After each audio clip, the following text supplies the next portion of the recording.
Hey there, everybody. This is Adam Zundel from the Mountain East Conference, and we want to thank you for watching today's game. We want to take this opportunity to highlight some of the people behind the scenes on campus athletic departments that are working so hard on behalf of the student athletes on a daily basis.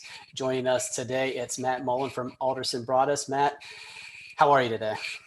I'm good. We started playing sports a week or two ago, and it's been really refreshing, to finally have something to do other than just be in the office all day. I love being hands-on, working with all the teams. Well, let's start kind of at the beginning. Tell us a little bit about yourself, where you're from, where you went to school, and how you got to AB.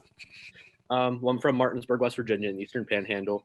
I did my undergrad and my master's degree at WVU, and I always kind of wanted to work in sports. My first job in high school was working for a minor league baseball team, the Hagerstown Suns. And when I was in college, I interned for the West Virginia Black Bears. I did player relations and media relations, and that really just made me know that, yeah, I did want a career in sports. I actually did an interview for the job at AB. I interviewed at Wesleyan. Didn't get the job, but they contacted AB because they knew they needed an SID, and they gave me a call one day, and I've been here since November of 2019.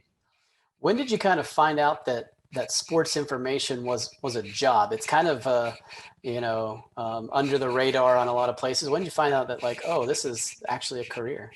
Probably when I worked for the Black Bears. I did a lot of the behind the scenes stuff for the team, and my boss was like, "Hey, you should kind of look at jobs in the SID departments, whenever you get out of college." So, I kind of always knew about it, but I'm glad to be working in it because it's a lot of fun. Tell us a little bit about your favorite sports teams. What's the team you live and die with? I am a diehard Boston Red Sox fan. I've been to Fenway I've been there 5 times actually.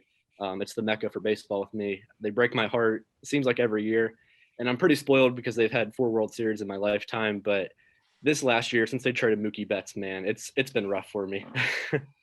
Yeah, you've been pretty spoiled especially compared to other Red Sox fans that went lifetime without a championship. So your hardships are probably going to fall on deaf ears when it Yeah. comes to them. Let's talk a little bit about the job. Fans are watching the game here tonight. What does it look like? What does a game night look like for you? I'm usually here all day long, just preparing for the game. We start set up about 2 hours before. We kind of orchestrate our interns. They set up like the production and the live stream. Blake, our other SID, and I usually do the stats just because, we're trained to do it, and we're slowly training the interns to do that. But, we're working in the stats, doing the music, making sure everything is in place. The biggest thing the SIDs do is put out fires, honestly. And the quicker that you can put out the fires on a game day, the better. And then what time are you looking to get home after the game? What does the game wrap up look like?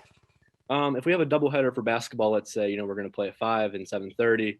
I usually stay at the office and write my recaps. So I usually get home around 10 or 10:30.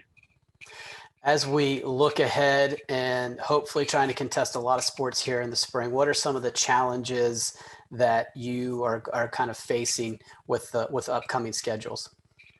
Well, you said it, just the challenge of schedules, because we're going to have so many teams going at once. I think we have 22 sports here at AB. And, in about a month, there's going to be probably 13 of them going on at once. So it's just going to be, managing that. Blake and I are going to be at 2 different places. So it's just a matter of training our interns, and, there's limitations with that just because of COVID protocols and all that. So, just finding the best way to do things safely and efficiently is probably the biggest challenge. It's a lot of work, but there's got to be some rewards there. What's the most rewarding part for you? I've built a good relationship with pretty much all of our coaches here. A lot of them are good friends of mine now, and it helps when, you like all of your coworkers, and it doesn't feel like work, to be honest with you. All right, Matt, we're going to go ahead and let you go. On behalf of the conference and behalf of the student athletes at Alderson Broaddus, thank you for the work that you are doing on your campus. We appreciate it. Thank you.